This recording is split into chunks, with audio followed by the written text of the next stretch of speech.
Hai semuanya, aku Nyayu Fadilah dengan ujung NIM 079. Dan aku Tami Firdania Putri dengan ujung NIM 077. Pada video kali ini kami akan menjelaskan mengenai perbedaan metode Probability sampling dan non-probability sampling. Selamat menyaksikan. Tapi tunggu dulu, jangan terburu-buru. Sebelum bertemu, kita beli jam.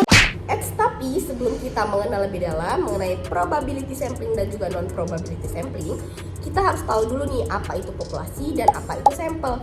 Jadi sampel dan populasi ini adalah dua hal yang berbeda, namun memiliki keterkaitan karena populasi adalah seluruh elemen yang berfokus untuk penelitian, sedangkan sampel adalah sebagian kecil dari populasi tadi yang akan dianalisis. Apa tuh Kak contohnya?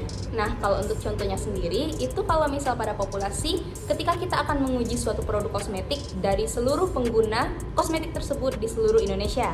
Nah, kalau pada sampel itu contohnya misal kita hanya akan menguji 200 orang dari seluruh pengguna tersebut.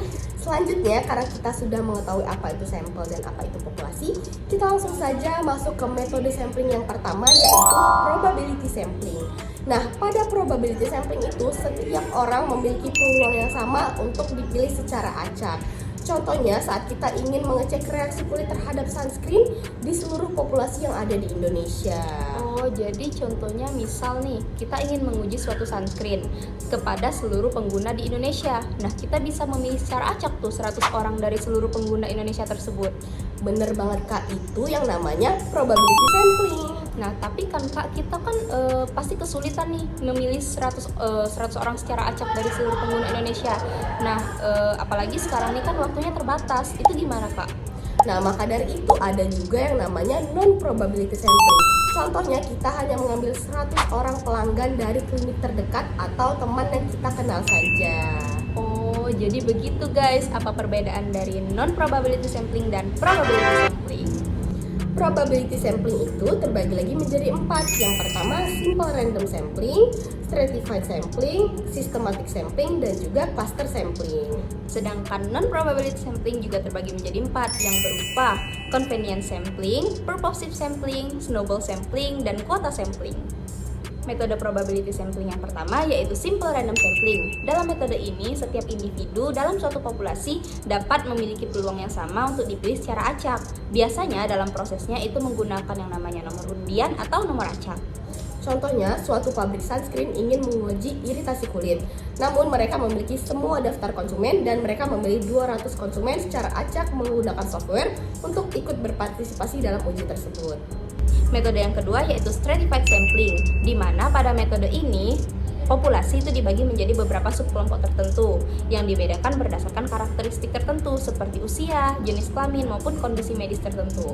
Nah, dari subkelompok tersebut dipilih sampel secara acak. Nah, misalnya kita ingin melihat perbedaan respon penggunaan sunscreen pada berbeda usia, misalnya 18-30, 30-50. Nah, dari subkelompok tersebut kita akan memilih secara random. Metode yang ketiga yaitu systematic sampling, di mana pada metode ini sampel dipilih berdasarkan interval tertentu dari daftar populasi. Contohnya gimana, Prof? Nah, contohnya suatu klinik kecantikan ingin mengevaluasi tingkat kepuasan pelanggan. Nah, mereka memilih pelanggan ke-10 setiap bulannya untuk dapat diwawancarai. Metode yang keempat yaitu cluster sampling, di mana pada metode ini populasi itu dibagi menjadi beberapa kelompok, lalu sampel acak dari beberapa kelompok tersebut dipilih secara keseluruhan. Nah, cluster ini bisa dibagi menjadi berdasarkan letak geografis, lalu departemen rumah sakit, dan juga kelompok pasien tertentu. Nah, contohnya itu misalnya kita ingin menguji kualitas produk sunscreen pada kota Jakarta, Surabaya, Palembang, dan juga Jayapura. Jadi misalnya Jakarta dan juga Palembang, dari kedua kota ini kita sampling secara keseluruhan. Baiklah, kita lanjut kepada metode non-probability sampling. Yang pertama itu ada convenience sampling. Convenience sampling ini berpaku pada kemudahan akses dan juga ketersediaan dari responden. Contohnya itu misal suatu ahli dermatologi ingin menguji krim anti jerawatnya yang baru. Nah, dia menguji berdasarkan pasien yang kebetulan datang pada saat itu dalam jangka waktu tertentu dengan pemilihan yang tidak acak. Metode selanjutnya berupa purposive sampling, di mana peneliti memilih responden yang paling relevan dalam penelitian yang akan dilakukan. Nah, contohnya itu seperti misal dalam uji klinis suatu produk anti-aging, peneliti hanya memilih konsumen yang memiliki tanda-tanda penuaan seperti memiliki keriput dan juga bintik-bintik usia. Metode selanjutnya yaitu snowball sampling, di mana di sini peneliti kesulitan untuk mendapatkan responden. Jadi, peneliti meminta sampel awal untuk merekomendasikan kepada teman-temannya untuk mendapatkan responden yang lebih banyak lagi. Nah, contohnya itu misal dalam suatu penelitian, peneliti ingin mempelajari penggunaan suatu produk kosmetik alami di beberapa kalangan komunitas vegan. Nah, peneliti hanya memilih beberapa individu yang diketahui merupakan komunitas tersebut. Nah, selanjutnya peneliti meminta individu tersebut untuk merekomendasikan kepada teman-temannya untuk dapat bergabung dalam penelitian.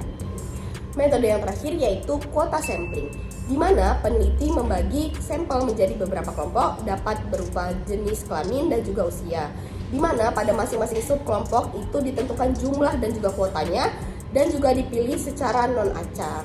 Nah, contohnya itu misal peneliti ingin membandingkan preferensi kosmetik antara wanita dan pria. Nah, di antara wanita dan pria tersebut ditetapkan kuota sebanyak 100 dan 100.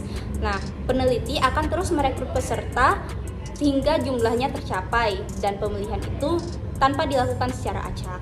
Oke, sekian penjelasan ini. Semoga kalian semua paham. Bye!